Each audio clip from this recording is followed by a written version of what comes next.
ಎಲ್ಲರಿಗೂ ನಮಸ್ಕಾರ. ನಾನು ಎಷ್ಟೋ ದಿನ ಆದಮೇಲೆ ಇವತ್ತೊಂದು ವಿಡಿಯೋ ಜೊತೆ ಬಂದಿದ್ದೆ. ಇವತ್ತು ನಮ್ಮ ಮನೆಗೆ ಅಜ್ಜಿ ಅಂದರೆ ಕುಂದಾಪುರ ಕಡೆಗೆ ಆಚರಿಸೋದು ಒಂದು ವಿಶೇಷವಾದ ಒಂದು ಆಚರಣೆ. ನನ್ನ ಅಜ್ಜಿ ಎಲ್ಲನೂ ರೆಡಿ ಮಾಡಿ ಇಟ್ಟಿದ್ದಿದ್ರು. ಎಷ್ಟೋ ವರ್ಷದಿಂದ ನಾನು ಇದನ್ನು ಮಾಡ್ಕೊಂಡು ಬರ್ತಾಯಿದ್ದೆ. ಹಂಗಪ್ಪಕ್ಕೋಯ್ ನಾನು ಬರದೇ ಈ ಹಬ್ಬನ ಆಚರಿಸೋದಿಲ್ಲ. ಒಬ್ರೊಬ್ರು ಒಂದೊಂದು ರೀತಿ ಆಚರಿಸಿದ್ರು. ಸೊ ನಂಗೆ ಅಜ್ಜಿ ಹೇಳಿದ್ರು, ನೀನು ಹೋಗಿ ಸೀರೆ ಉಟ್ಕೊಂಡು ಬಾ ಮಗ ಅಂತ ಹೇಳಿ. ಹಾಗೆ ಅಲ್ಲಿ ಕಾಂಬತ್ತಿ ನನ್ನ ಅಜ್ಜಿದೊಂದು ಹೊಸ ಸೀರೆ ಇದ್ದಿತ್ತು. ಅದನ್ನು ಹಾಗೆ ಸುತ್ತ ಹಾಕೊಂಡು ಬಂದೆ. ಯಾಕಂದರೆ ಅಜ್ಜಿ ಅಂದರೆ ಒಂದು ಟ್ರೆಡಿಷನ್ ಅಲ್ಲ, ಹಂಗಪ್ಪಕ್ಕೆ ಹೋಯ್ ನನ್ನ ಮಗಂಗೆ ನಮ್ಮ ಅಜ್ಜಿ ಆಲ್ರೆಡಿ ಒಂದು ದೋಸೆ ಹಾಕಿ ಕೊಟ್ಟಿದ್ದಿದ್ರು. ಅಜ್ಜಿದಂತೂ ಕೋಳಿ ಪದಾರ್ಥಕ್ಕೆ ರೆಡಿ ಆಯ್ತು. ಈ ಬದಿಯಂಗೆ ನಾನು ಹೊತ್ತಲು ಬರೋಕ್ಕೆಲ್ಲ ರೆಡಿ ಮಾಡ್ಕೊಂಡೆ. ಪ್ರತಿ ವರ್ಷದಿಂದ ನಾನೇ ಮಾಡ್ಕೊಂಡು ಬಂದರು. ಈ ಆಚರಣೆ ನಾನೇ ಮಾಡ್ತಾಯಿದ್ರು. ನಂಗೆ ಮಾತ್ರ ಎಲ್ಲ ನೆನಪು ಹೋಯ್ತಿತ್ತು. ನಮ್ಮ ಅಜ್ಜಿನ ಕೇಳ್ತಿದ್ದೆ, ಅಜ್ಜಿ ಹ್ಯಾಂಗೆ ಹಾಕೋದು, ಹ್ಯಾಂಗೆ ಮಾಡೋದು ಅಂತ ಹೇಳಿ. ಅವ್ರು ನನಗೆ ಗೈಡ್ ಮಾಡ್ತಾಯಿದ್ದಿದ್ರು. ಸುಮಾರು ವರ್ಷದಿಂದ ಒಂದು ಡಿಸೈನ್ ಸ್ಟ್ಯಾಂಡರ್ಡ್ ಅಂತ ಹೇಳಿ ಒಂದು ಡಿಸೈನ್ ಬರ್ತಿದ್ದೆ. ಆ ಡಿಸೈನ್ ಹೆಂಗೋ ನನ್ನ ಹೊತ್ತಲು ಪೂಜೆ ದಿನ ಇದ್ದೇ ಇರುತ್ತೆ. ಹೊತ್ತಲೆಲ್ಲ ಬರೆದು ಅದಕ್ಕೆ ಅರಿಶಿನ ಕುಂಕುಮ ಎಲ್ಲ ಹಾಕಿ ಹೂವೆಲ್ಲ ಹಾಕಿ ಅಲಂಕಾರ ಮಾಡಿದೆ. ಇದಿಷ್ಟು ಮಾಡೋದ್ರೊಳಗೆ ಒಂದು 100 ಸಲ ಅಜ್ಜಿನ ಕರೆದ್ನೇನು, ಅಜ್ಜಿ ಹ್ಯಾಂಗೆ ಹಾಕೋದು, ಅಜ್ಜಿ ಹ್ಯಾಂಗೆ ಇಡೋದು, ಅಜ್ಜಿ ಸರ್ತ ಇಡೋದಾ, ಅಜ್ಜಿ ಉಲ್ಟಾ ಇಡೋದಾ, ಕೇಂದ್ರ ಸಾಕಾಯ್ತು.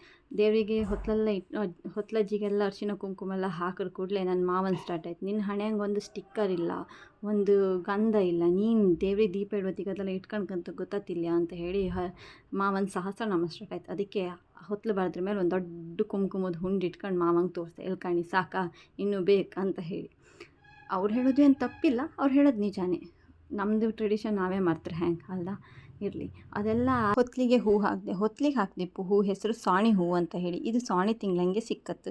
ಇದೇ ನಮ್ಮ ಈ ಅಜ್ಜಿಯ ವಿಶೇಷ. ಈ ಅಜ್ಜಿ ಸುಡಿಗೆ ನಾವು ಈ ಹೂ ಎಲ್ಲಿದ್ದರೂ ಕೂಡ ಹುಡ್ಕೊಬಂದು ಹೊತ್ತಲಿಗೆ ಹಾಕತ್ತು. ಒಂದು ವೇಳೆ ಈ ಹೂ ಸಿಗದೇ ಇದ್ದರೆ ಹೀರೆಕಾಯಿ ಬರ್ತಿತ್ತಲ್ಲ ಅದ್ರದ್ದು ಹೂ ಹಾಕಿ ಪೂಜೆ ಮಾಡೋದು.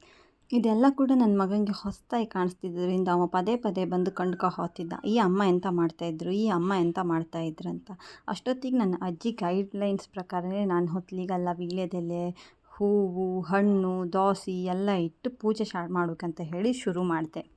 ಹೊತ್ತಲಜ್ಜಿ ಅಂದರೆ ಬಲಿಂದ್ರ ಚಕ್ರವರ್ತಿದು ಅಮ್ಮ ಅಂಬರು. ಅವ್ರು ಹೋಗಿ ಅವ್ರ ಮಗನ ಹತ್ರ ಕಂಪ್ಲೇಂಟ್ ಮಾಡ್ತಾರೆ ಅಂಬರು, ಮಗ ನಿನ್ನನ್ನು ಕರ್ಕೊಂಬತ್ತಿಗೆ ಎಲ್ಲ ಕಡೆ ದೀಪ ಹಚ್ಚಿ ಎಲ್ಲ ಕಡೆಯಂಗೂ ಹೂ ಇಟ್ಟು ನಿನ್ನನ್ನು ಅಷ್ಟು ಅದ್ದೂರಿಯಾಗಿ ಕರ್ಕಂತರು. ನಂಗೊಂದು ಪೂಜೆ ಮಾಡೋತ್ತಿಗೆ ಒಂದು ಹೀರೆ ಹೂ ಹಾಕಿ, ಒಂದು ಸಾಣಿ ಹೂ ಹಾಕಿ, ಒಂದು ದೋಸೆ ಇಟ್ಟು ಕಳಿಸ್ತಾರಲ್ಲ ಮಗ ಅಂತ ಹೇಳಿ ಮಗನ ಹತ್ರ ಹೋಗಿ ಅಮ್ಮ ಕಂಪ್ಲೇಂಟ್ ಮಾಡ್ತಾರಂಬರು. ಇದು ನಾನು ಅಜ್ಜಿ ಬಗ್ಗೆ ಮಾಹಿತಿ ಕೇಂಬತ್ತಿಗೆ ನನ್ನ ಹಿರಿಯರು ಹೇಳಿಕೊಟ್ಟದ್ದು ಮಾತಿದು. ನಂಗೆ ಇದ್ರ ಬಗ್ಗೆ ಸರಿಯಾಗಿ ಡೀಟೇಲ್ಸ್ ಗೊತ್ತಿಲ್ಲ. ನಿಮ್ಗೇನಾದರೂ ಗೊತ್ತಿದ್ದರೆ ನಮಗೆ ಕಮೆಂಟ್ ಮಾಡಿ. ನಾವು ಹೊಸ ವಿಷಯಗಳನ್ನು ತಿಳ್ಕೊಂಡ್ರೆ ನಮ್ಮ ಮುಂದಿನ ಪೀಳಿಗೆ ಕೂಡ ನಾವು ಹೇಳಕ್ಕಲ್ಲ ಹೊತ್ತಲಜ್ಜಿ ಅಂದರೆ ಎಂತ ಅಂತ ಹೇಳಿ. ಎಷ್ಟೋ ಮನೆಗೆ ಇದರ ಆಚರಣೆ ಮಾಡ್ತಾರೆ, ಆದರೂ ಕೂಡ ಅವ್ರಿಗೆ ಗೊತ್ತಿಲ್ಲ ಇದಂದ್ರೆ ಎಂತ, ಏನು, ಎತ್ತ ಅಂತ ಹೇಳಿ. ನನ್ನನ್ನು ಸೇರಿಸಿ ಕೂಡ.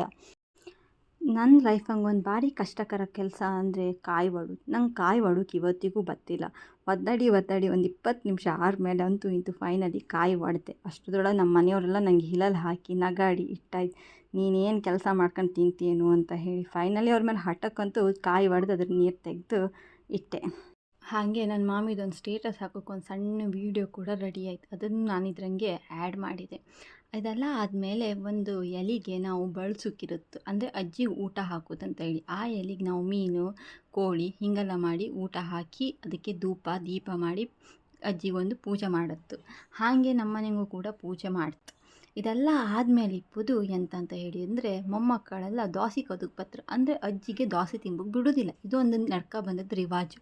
ಸೊ ಹಾಗೆ ನಮ್ದು ಇದೆಲ್ಲ ಪೂಜೆ ಆದಮೇಲೆ ನಾವು ನೆಕ್ಸ್ಟ್ ಪೂಜೆ ಎಲ್ಲ ಆದಮೇಲೆ ಎಲ್ಲರೂ ಮಂಗಳಾರತಿ ತಗೊಂಡು ದೇವರಿಗೆ ಅಕ್ಷತೆ ಹಾಕಿ, ನಾವು ಮಾಡೋದು ಪೂಜೆದಲ್ಲಿ ಏನಾದರೂ ಒಂದು ತಪ್ಪಿದರೆ ದೇವರೇ ನಮ್ಮನ್ನು ಕ್ಷಮಿಸು ಅಂತ ಹೇಳಿ ದೇವರನ್ನ ಭಕ್ತಿಪೂರ್ವಕವಾಗಿ ಕೇಳ್ತಿತ್ತು. ಯಾಕಂದರೆ ನಮಗೆ ಗೊತ್ತಿಲ್ಲದೇನೋ ಎಲ್ಲ ರೀತಿಯಲ್ಲೂ ಪೂಜೆ ಮಾಡೋದು. ಅದ್ರ ಒಬ್ಬೊಬ್ಬರು ರೀತಿ ಒಂದೊಂದು ರೀತಿ ಇರುತ್ತೆ.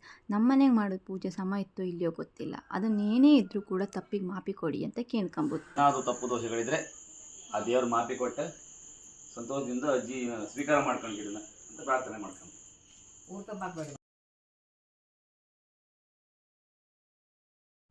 ಈಗ ಟಾಸ್ಗೆ ಹೊತ್ತಲ ಮೇಲೆ ಇಪ್ಪುದು ದೋಸೆ ಕದುಗು. ನಮ್ಮ ಮನೆಯಂಗೆ ನನ್ನ ಕಸಿನ್ಸು ಎಲ್ಲರೂ ಕೂಡ ಒಟ್ಟಾಗಿರುತ್ತೆ. ಹೀಗೆ ನನ್ನ ಮಗನ ಕೂಡ ಇದು ಹೊಸ್ತಾದ್ರಿಂದ ಅವ ನಮ್ಮ ಎದುರು ನಿಂತ್ಕೊಂಡಿದ್ದ. ಈ ಅಮ್ಮ ನಂಗೆ ಹೊಡಿತಾಳೆ ಏನೋ ಅಂತ ಹೆದರ್ಕೊಂಡೆ ಸೈಡಿಗೆ ಹೋದ. ಅಷ್ಟೊತ್ತಿಗೆ ನಮ್ಮದು ತನಿ ಅದು ದೋಸೆ ತಗೊಂಡು ಓಡಿ ಹೋಗ್ಬಿಟ್ಟ. ಅಷ್ಟರೊಳಗೆ ನಾನು ಕೂಡ ಒಂದು ಪೆಟ್ಟು ಹೊಡೆದೆ ಅವನಿಗೆ. ಸಮ ತಾಕ್ತು ಪಾಪ. ಆ ಖುಷಿ ನಾವು ಎಂಜಾಯ್ ಮಾಡ್ತು. ನನ್ನ ಮಗ ಏನು ಹೇಳಿದ್ರು ಕೂಡ ದೋಸೆ ತಗೊಂಬೋಗಿ ಬರ್ತಿರ್ಲಿಲ್ಲ. ಯಾಕಂದರೆ ಅವನು ತನಿಗೆ ಹೊಡೆದದ್ದು ಪೆಟ್ಟನ್ನು ಕಂಡ. ಅಂತೂ ಇಂತೂ ಅವನಿಗೊಂದು ಸಮಾಧಾನ ಆಗಲಿ ಅಂತ ಹೇಳಿ ಎಲ್ಲರೂ ಕೂಡ ಮಂಗ ಮಾಡಿ ದೋಸೆ ಕೊಡ್ತು. ಅವ ಹೆದರ್ಕೊಂಡೆ ನಂಗೆ ದೋಸೆ ಕೊಡ್ತಿದ್ದ, ಅಮ್ಮ ಈಗ ದೋಸೆ ನಂಗೆ ಬೇಡ ಅಂತ ಹೇಳಿ. ಕಡೆಗೂ ಅವ ದೋಸೆ ತಗೊಂಡು ಎಲ್ಲರಿಗೂ ಹಂಚಿ ಎಲ್ರಿಗೂ ಕೊಟ್ಟ. ಹೀಗೆ ನಾವು ಸ್ವಲ್ಪ ಹೊತ್ತು ಗಮ್ಮತ್ತು ಮಾಡ್ತೀವಿ. ಇದೊಂದೇ ಅಪಾರ್ಚುನಿಟಿ ನನಗೆ ಮಾವಂಗೆ ತಮ್ಮನವರಿಗೆಲ್ಲ ಹೊಡಕ್ಕೆ ಸಿಕ್ಕೋದು. ಹಾಗೆ ಸಿಕ್ಕಂಗೆಲ್ಲ ಹೊಡಿತಾ ಇದ್ದಿದ್ದೆ. ಇನ್ನೂ ಕೆಲವ್ರ ಮನೆಗೆಲ್ಲ ಓಡಿಸ್ಕೊಂಡು ಎಲ್ಲ ಹೊಡಿದ್ರು, ಬಟ್ ನಾವು ಅಷ್ಟೆಲ್ಲ ಗಮ್ಮತ್ತು ಮಾಡೋಕ್ಕೆ ಹೋಗಿರಲಿಲ್ಲ. ಇದೆಲ್ಲ ಆದಮೇಲೆ ಆ ಬಳಸಿದ ಎಡಿನ ಪೂಜೆ ಮಾಡ್ತಾರೆ, ಅಂದರೆ ಅಜ್ಜಿ ಮಾಡ್ತಾರೆ, ಊಟ ಮಾಡೋಕ್ಕಿರುತ್ತೆ. ನಾನು ಮತ್ತು ನನ್ನ ಮಗ ಸೇರಿ ಊಟ ಮಾಡಿ ಈ ಆಚರಣೆನ ಎಂಡ್ ಮಾಡ್ತೀವಿ. ಇದು ಆದ ಕೂಡಲೇ ನಾನು ನನ್ನ ಅಜ್ಜಿ ಮನೆಗೆ ಹೋಗಿ ಪುನಃ ಪೂಜೆ ಸ್ಟಾರ್ಟ್ ಮಾಡೋಕ್ಕಿದ್ದಿತ್ತು. ನಾನು ಹೋಗೋದು ಲೇಟ್ ಆಗೋದ್ರಿಂದ ಆ ಅಜ್ಜಿ ಪೂರ ರೆಡಿ ಮಾಡಿ ಇಟ್ಟಿದ್ದಿತ್ತು. ಇನ್ನೇನು ನಾವು ಪೂಜೆಗೆ ಮಾತ್ರ ಕೂತ್ಕೊಳಕ್ಕಿದ್ದಿತ್ತು. ಪೂಜೆ ಎಲ್ಲ ಮುಗಿಸಿ ಎಲ್ಲರೂ ಊಟ ಮಾಡಿ ಸ್ವಲ್ಪ ಹೊತ್ತು ಟೈಮ್ ವೇಸ್ಟ್ ಮಾಡಿ ಕೂತ್ಕೊಂಡು ಹಾಗೆ ಊಟ ಮಾಡಿದವ್ರಿಗೆ ಸ್ವಲ್ಪ ಹೊಷ್ಟ ಎಲ್ಲ ಆದಮೇಲೆ ಒಂದು ಜ್ಯೂಸ್ ಕುಡಿಕಂತ ಹೇಳಿ ಫೀಲ್ ಆಯಿತು. ಅದಕ್ಕೆ ರಾತ್ರಿ 10 ಗಂಟೆ 10 ನಿಮಿಷ 20 ನಾವೆಲ್ಲರೂ ಕೂಡ ಅಂಗಡಿಗೆ ಹೋಯ್ತು. ಅಂಗಡಿಗೆ ಹೊಪ್ಪತ್ತಿಗೆ ಅದೇ ಒಂದು ರೀತಿ ಗಮ್ಮತ್ತಾಯಿತು. ಹೊಪ್ಪತ್ತಿಗೆ ಗಾಡಿ ತಗೊಂಡು ಹೋಗಿದ್ದ ಸೋನು, ಅವ್ನ ಗಾಡಿ ಹಾಳಾಯಿತು. ಅಲ್ಲಿಂದ ಅವನು ಮತ್ತು ಧನು ಇಬ್ಬರು ಗಾಡಿ ದುಡ್ಕೊಂಡು ಬಂದರು. ನಾವಂತೂ ಹಿಂದಿಂದ ಒಪ್ಪಲ್ಲಿ ಬಿದ್ದು ನಗಾಡ್ಕೊಂಡು ಗಮ್ಮತ್ತು ಮಾಡ್ಕೊಂಡು ಮನೆಗೆ ಬಂದು. Thank you for watching.